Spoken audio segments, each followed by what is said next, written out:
아들 본사 이사회실 문 앞에서 단이는 잠시 발걸음을 멈췄다. 손목에 걸린 붉은 팔찌가 얇게 흔들렸다.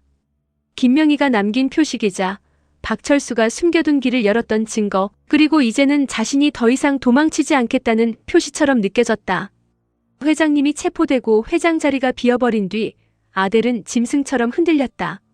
임원들은 겁에 질렸고 주주들은 새 얼굴을 원했고 정난과 윤아는 태호 회장을 구하기 위해 몰래 손을 잡았다. 단이는 알고 있었다. 자신이 이 자리에 앉는 순간 복수는 끝이 아니라 더 위험한 싸움으로 바뀐다는 것을. 그래도 물러설 수 없었다. 아델을 죄의 성벽으로 남겨둘 수는 없었다. 문이 열리고 단이가 들어서자 임원들의 시선이 한꺼번에 모였다. 빈 회장 자리는 아직 그대로였다. 민주는 굳은 얼굴로 앉아 있었고 현주는 보이지 않았다. 윤정은 단이 뒤에서 숨을 죽인 채 손을 움켜쥐고 있었다. 단이가 빈 회장 자리 앞에 섰다. 누군가가 그녀의 이름이 적힌 새 명패를 조심스럽게 올려놓았다. 김단이. 그 세 글자가 유난히 낯설었다. 오늘부로 저는 아델그룹 임시회장 선임 절차에 응하겠습니다. 임원들 사이가 흔들렸다. 단이는 목소리를 낮추지 않았다. 아델을 차지하기 위해서가 아닙니다. 아델이 숨겨온 죄를 열기 위해서입니다. 회장님이 감추신 비자금, 오정란 씨가 덮은 7년 전 사건, 백준기 대표님의 죽음, 김명희 씨의 기록, 박철수 씨의 증언까지 모두 이사회와 수사기관 앞에 올리겠습니다. 그 말에 몇몇 임원이 얼굴을 굳혔다. 민주는 단이를 바라봤다. 그는 단이가 위험한 선택을 하고 있다는 것을 알았다. 회장 자리에 오르는 순간 단이는 더 이상 복수자의 그림자에 숨을 수 없다. 아델의 죄를 열겠다는 말은 자기 자신까지 법과 여론 앞에 세우겠다는 뜻이었다. 바로 그때 이사회실 문이 거칠게 열렸다. 사람들의 시선이 돌아갔다. 박태호 회장이 들어섰다. 체포된 지 하루도 지나지 않아 다시 아델로 돌아온 얼굴이었다. 수척했지만 눈빛은 더 차가웠다. 그의 뒤에는 변호인과 강 실장, 그리고 오정란이 서 있었다. 정란은 한여복을 벗고 다시 검은 정장을 입고 있었다. 완전히 예전의 안주인으로 돌아온 것은 아니었지만 눈빛만큼은 되살아난 도끼를 품고 있었다. 단이의 얼굴이 굳었다. 회장님. 태호 회장은 단이가 서 있는 자리로 다가갔다. 테이블 위에 놓인 김단이 명패를 집어들었다. 단이는 피하지 않았다. 태호 회장은 명패를 바닥에 던졌다. 김명희. 네 속셈을 확실히 알았어. 감히 나를 내치고 회장 자리를 가로채려고 해. 회의실 안이 술렁였다. 단이는 입술을 깨물지 않았다. 흔들리지 않으려 했다. 회장님, 저는 아델을 바로잡으려는 겁니다. 태호 회장은 웃었다. 바로잡아. 내가. 남의 이름으로 들어와서 내 집안을 해집은 내가. 민준이 자리에서 일어섰다. 회장님, 김 사장님은. 태호 회장이 민준을 향해 손을 들었다. 넌 빠져라. 내 기억 돌아왔다고 세상이 내 편이 된 줄 아느냐. 민준의 얼굴이 굳었다. 단이가 한 걸음 앞으로 나섰다. 회장님이 지금 하시는 선택, 아델을 더 망가뜨릴 겁니다. 태호 회장은 단이를 노려봤다. 내가 아델이다. 그는 돌아서서 정란을 가리켰다. 김단의 직무대행 권한은 이 시간부로 정지한다. 그리고 아델 바이오 및 그룹 비상운영 권한은 오정란에게 넘긴다. 임원들이 크게 술렁였다. 윤정이 믿을 수 없다는 듯 앞으로 나서려 했지만 단이가 손으로 막았다. 정란은 천천히 단이 앞으로 걸어왔다. 그녀의 입가에는 오래 참아온 비웃음이 번져 있었다. 단이가 낮게 말했다. 실수하신 겁니다. 제자리에 오정란이라니요. 후회하실 거예요. 태호 회장은 그녀의 말을 듣지 않았다. 정란은 단이의 명패가 떨어진 바닥을 보다가 가까이 다가갔다. 꼴 좋네. 그녀는 누군가가 들고 온 박스를 단이 앞에 내려놓았다. 아니, 내려놓았다기보다 던지듯 밀어냈다. 그 안에는 단이의 명패, 사무용품, 결제 도장, 회장 직무대행실에 있던 개인 물건들이 뒤섞여 있었다. 이제 아델가에서 쫓겨난 게 내가 됐구나. 단이는 박스를 내려다봤다. 순간 수많은 시간이 지나갔다.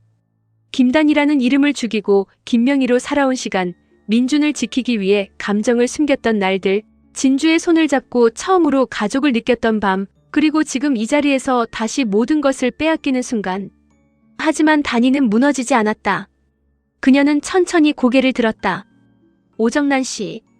정란은 눈을 가늘게 떴다. 왜? 억울해. 단위는 차갑게 말했다. 그 자리 오래 못 갑니다. 당신이 앉는 순간 당신이 숨긴 죄도 같이 올라오게 될 테니까요. 정란의 얼굴이 잠시 굳었다가 다시 웃었다. 그건 내가 밖에서나 걱정해.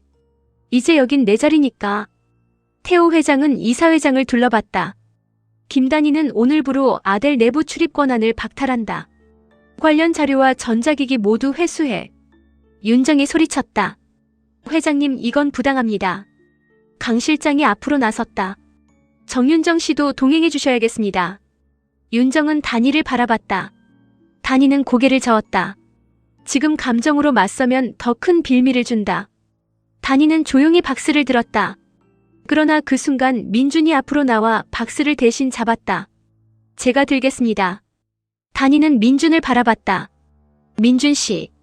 민준은 태호 회장을 향해 말했다. 회장님이 김 사장님을 내친다고 해서 진실까지 내칠 수는 없습니다. 태호 회장은 차갑게 웃었다. 진실.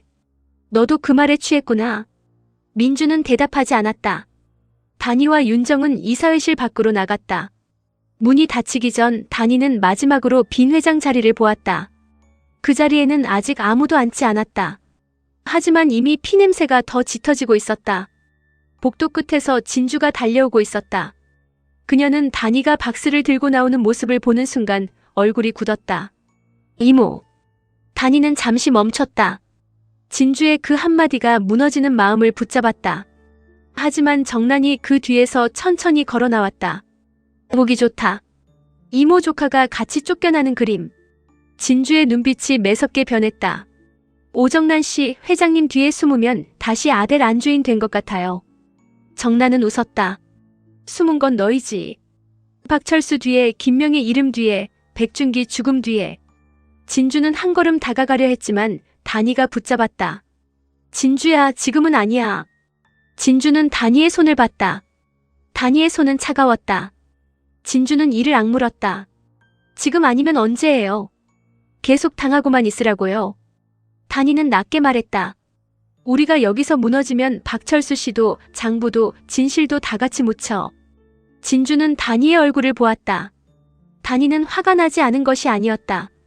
더 깊은 분노를 삼키고 있었다. 진주는 그때 깨달았다. 단희가 쫓겨난 것은 단순한 인사조치가 아니다. 박태호와 정란이 박철수 자료를 빼앗기 위해 단희를 아델 밖으로 밀어낸 것이다. 진주는 천천히 정란을 바라봤다. 그 자리 지켜보세요. 정란이 비웃었다. 내가 뭘 할 수 있는데. 진주의 목소리가 낮아졌다. 제가 아델가로 들어올 때도 다들 그렇게 물었죠. 제가 뭘 할 수 있냐고. 그런데 지금까지 누가 더 많이 잃었는지 보세요. 정란의 눈빛이 굳었다. 진주는 더 말하지 않고 단희를 데리고 복도 끝으로 걸었다. 유나는 아델 바이오 별관 라운지에서 현준을 기다리고 있었다. 테이블 위에는 커피 2잔이 놓여 있었지만 그녀는 한 모금도 마시지 않았다. 손에는 현준의 출생 관련 자료가 저장된 휴대폰이 있었다. 민준이 자신을 법적으로 몰아붙이고 진주가 경고하고 송근태가 물을 끼얹고 정란마저 자신을 시험했다. 유나는 더 이상 방어만 해서는 살아남을 수 없다고 생각했다. 박현준의 약점을 이용해서 아델바이오의 며느리가 되면 그녀는 휴대폰 화면 속 현준의 사진을 바라봤다. 박현준과 아델바이오가 내 손에 들어오는 거야. 그 말은 스스로도 낯설었다. 예전에 유나는 민준의 사랑을 갖고 싶어 했다. 이제는 사랑이 아니라 자리였다. 돈이었다. 생존이었다. 그러나 그 생존의 욕망은 점점 더 위험한 모양으로 자라고 있었다. 현준이 라운지에 들어왔다. 얼굴은 지쳐 있었고 눈밑은 어두웠다. 무슨 일입니까? 유나는 부드럽게 웃으려 했다. 본부장님, 오늘 회장님이 김 사장님을 내치셨대요. 현준은 의자에 앉지 않았다. 그래서요. 이제 판이 바뀌었잖아요. 단희 씨가 밀려나고 사모님이 다시 올라왔고 회장님은 아직 건재해요. 본부장님도 선택해야죠. 현준은 차갑게 말했다. 또 내 출생 자료 들고 협박하려는 겁니까? 유나는 천천히 자리에서 일어났다. 협박이 아니라 제안이에요. 최윤아 씨 제안은 늘 누군가를 다치게 하죠. 유나의 얼굴이 굳었다. 저도 많이 다쳤어요. 현주는 쓴웃음을 지었다. 그래서 남도 찔러도 된다는 겁니까? 유나는 입술을 깨물었다. 잠시 흔들리던 그녀는 곧 다시 눈빛을 고쳤다. 본부장님, 저랑 손잡아요. 현준의 눈빛이 차가워졌다. 무슨 손? 사모님과 회장님이 다시 힘을 잡았어요. 다니 씨와 진주는 쫓겨났고 민준 씨는 진주만 보고 움직여요. 본부장님 혼자 있으면 또 버려져요. 저도 혼자 있으면 끝이고요. 현주는 그녀를 바라봤다. 그래서 결혼이라도 하자는 겁니까? 유나는 대답하지 않았다. 그 침묵이 대답이었다. 현주는 한참 그녀를 보다가 웃었다. 최윤아 씨, 내가 그렇게 우습습니까? 유나의 눈가가 붉어졌다. 우습게 보는 게 아니에요. 저도 살려고. 현준이 말을 끊었다. 그놈의 살려고. 당신은 살려고 사람을 팔고, 살려고 친구를 배신하고, 살려고 상처를 들쑤시고, 이제 살려고 나랑 결혼까지 생각합니까? 유나는 숨을 삼켰다. 본부장님도 필요하잖아요. 아델에서 버려지지 않을 명분. 현주는 그 말에 잠시 흔들렸다. 유나는 그 틈을 놓치지 않았다. 제가 가진 자료가 있으면 본부장님은 정난 씨도 송 기사님도 회장님도 움직일 수 있어요. 그리고 제가 아델바이오 안으로 들어가면 김단희와 백진주가 다시 밀고 들어오는 것도 막을 수 있어요. 현주는 천천히 다가왔다. 당신은 결국 나를 약점 덩어리로 보고 있군요. 유나는 낮게 말했다. 아니요. 저는 본부장님을 카드로 보는 게 아니라 기회로 보는 거예요. 현준의 얼굴이 더 차가워졌다. 그게 더 나빠. 그는 돌아서려 했다. 유나는 다급히 말했다. 본부장님, 지금 나가면 후회할 거예요. 현주는 멈췄다. 왜요? 유나는 휴대폰을 들어보였다. 박철수 씨가 말한 그날 버려진 사람이 본부장님이라는 말, 그게 전부가 아니에요. 그날 본부장님을 버리자고 서명한 사람 명단도 있어요. 현준의 얼굴에서 핏기가 빠졌다. 유나는 아주 낮게 말했다. 그 명단에 박태호 회장님 이름이 있어요. 현준은 그녀를 돌아봤다. 유나도 떨고 있었다. 그것이 거짓인지 진실인지 아직 알 수 없었다. 하지만 그 한마디는 현준을 붙잡기에 충분했다. 한편 다니는 아델 밖으로 나오자마자 박스 안의 물건을 확인했다. 명패와 사무용품 사이에 작은 메모리가 들어있었다. 윤정이 놀라 물었다. 이게 뭐야? 다니는 메모리를 손에 쥐었다. 누군가 일부러 넣었어. 진주가 주변을 살폈다. 회장님 쪽일까요? 다니는 고개를 저었다. 아니, 회장님은 이렇게 안 해. 숨길 거면 완전히 숨기지, 찾으라고 던지지 않아. 윤정이 노트북을 꺼냈다. 차 안에서 메모리를 연결하자 파일 하나가 열렸다. 제목은 폭발물 사건 조작 정황. 안에는 태호 회장을 겨냥한 자료 일부가 조작되었을 가능성을 보여주는 기록이 들어있었다. 그러나 더 놀라운 것은 마지막 파일이었다. 오정란 복귀 조건 합의서. 진주의 눈이 커졌다. 정란 씨가 회장님을 빼내는 대가로 뭘 받은 거예요? 다니는 파일을 열었다.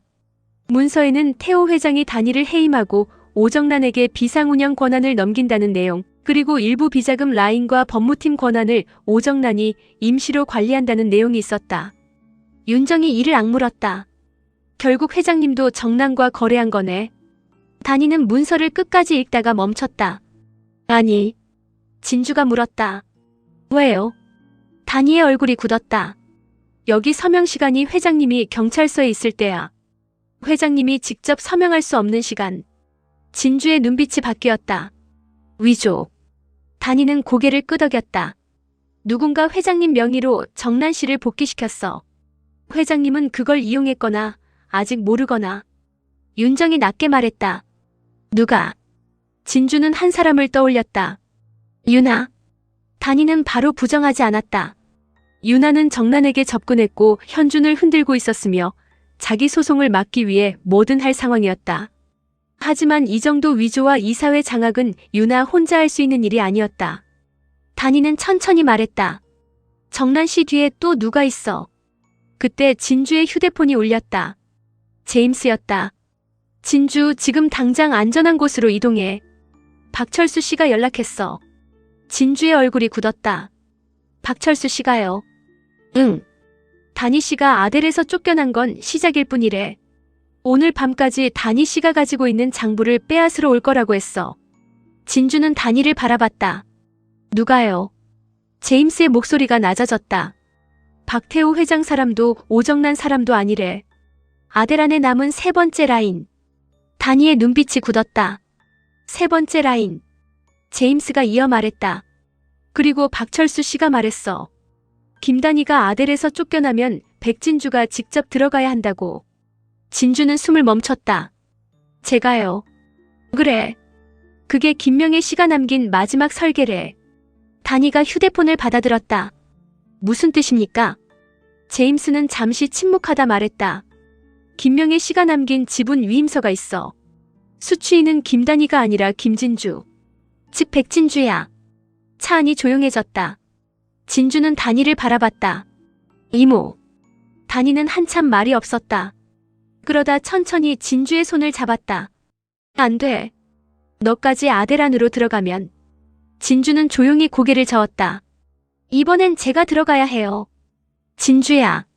이모를 쫓아낸 자리에 제가 들어가면 정난 씨와 회장님이 제일 싫어할 거예요. 그리고 그들이 숨긴 세 번째 라인도 움직이겠죠. 다니의 눈에 두려움이 비쳤다. 너를 미끼로 쓰겠다는 거야. 진주는 다니의 손을 꼭 잡았다. 이모가 저를 지키려고 아델에서 쫓겨났잖아요. 이번엔 제가 지킬게요. 다니는 고개를 저었다. 너는 이제 겨우 내 이름을 찾았어. 진주의 눈에 눈물이 맺혔다. 그래서 더 들어가야 해요. 제 이름으로. 클로이가 아니라 백진주로. 아니 김진주로. 윤정은 두 사람을 보며 아무 말도 하지 못했다. 진주의 결심은 무모했지만 지금 아델 안으로 다시 들어갈 수 있는 유일한 사람도 진주였다. 정난이 복귀하고 태호 회장이 단이를 배신자로 몰고 현주는 윤아의 자료에 흔들리는 이 순간 진주가 움직이지 않으면 단이는 완전히 고립된다. 밤이 되자 아델 본사 로비에는 긴급 공시 준비로 사람들이 분주하게 움직이고 있었다. 오정란은 새로 배정받은 임시 운영실에 앉아 단이가 쓰던 물건을 치우게 했다. 그녀는 김단이 명패를 쓰레기통 옆에 내려놓고 웃었다. 끝났어, 김단이. 그때 문이 열렸다. 비서가 들어왔다. 오 여사님, 손님이 오셨습니다. 정란은 짜증스럽게 말했다. 누구? 문 밖에서 진주의 목소리가 들렸다. 저요. 정란의 얼굴이 굳었다. 진주가 들어왔다. 검은 정장 차림이었다. 손에는 김명희의 지분 위임서 사본과 박철수가 보낸 확인서가 들려 있었다. 정란은 일어섰다. 내가 여길 왜 와? 진주는 문을 닫고 들어왔다. 오정란 씨가 앉은 그 자리, 제가 확인하러 왔어요. 정란은 비웃었다. 김단희도 쫓겨난 판에 내가 뭘 할 수 있는데. 진주는 서류를 책상 위에 올렸다. 김명애 씨가 남긴 지분 위임서입니다. 수취인은 김단희가 아니라 김진주. 제 이름이에요. 정란의 얼굴이 흔들렸다. 그게 무슨... 진주는 낮게 말했다. 지금부터 저는 아델 바이오 특별주주 자격으로 이사회 소집을 요구합니다. 정란은 서류를 낚아채듯 집어들었다. 눈동자가 빠르게 움직였다. 그녀는 진주를 노려봤다. 이거 위조야. 진주는 차갑게 웃었다. 그 말은 수사기관 앞에서 하세요. 회장님 명의로 위조된 오정란 씨 복귀 합의서도 같이 제출할 겁니다. 정란의 손이 떨렸다. 내가 감히. 진주는 한 걸음 다가갔다. 이모를 쫓아낸 게 실수였어요. 이제 상대는 김단희가 아니라 저예요. 정란의 눈빛이 독해졌다. 백진주, 내가 정말 김명의 딸이라고 아들을 가질 수 있을 것 같아. 진주는 흔들리지 않았다. 아들을 갖고 싶은 게 아니에요. 그럼. 진주는 서류를 정란 앞에 다시 밀었다. 아델이 누구 피 위에 세워졌는지 공개하고 싶은 겁니다. 정란은 진주를 뚫어지게 바라봤다. 바로 그때 운영실 밖에서 발걸음이 들렸다. 박태호 회장이 들어왔다. 그는 진주가 든 서류와 정란의 흔들린 얼굴을 번갈아 봤다. 또 너냐? 진주는 회장님을 향해 고개를 돌렸다. 네, 회장님. 이번엔 제 이름으로 왔습니다. 태호 회장의 눈빛이 차갑게 굳었다. 내 이름. 진주는 또렷하게 말했다. 김진주. 태호 회장의 표정이 처음으로 무너졌다. 정나는 그 반응을 보고 숨을 멈췄다. 진주는 회장님의 눈을 피하지 않았다. 김명희의 딸, 그리고 백준기 대표가 목숨 걸고 지킨 아이. 태호 회장은 낮게 말했다. 그 이름을 누가 허락했지? 진주는 대답했다. 엄마가 남겼고 아빠가 지켰고 이제 제가 되찾았습니다. 그 순간 회장님은 손에 든 지팡이를 꽉 쥐었다. 그의 눈빛은 분노와 두려움 사이에서 흔들렸다. 진주는 천천히 마지막 문장을 꺼냈다. 그리고 회장님, 이제 제가 이모를 지키겠습니다. 운영실밖 복도 끝에서 현준이 그 말을 듣고 서 있었다. 그의 손에는 유나가 넘긴 명단이 들려 있었다. 명단 첫 줄에는 박태호 회장의 이름이 있었다. 현준의 눈빛이 무너졌다. 회장님까지. 그는 종이를 움켜쥐었다. 나를 버린 명단에 정말 회장님까지 있었어.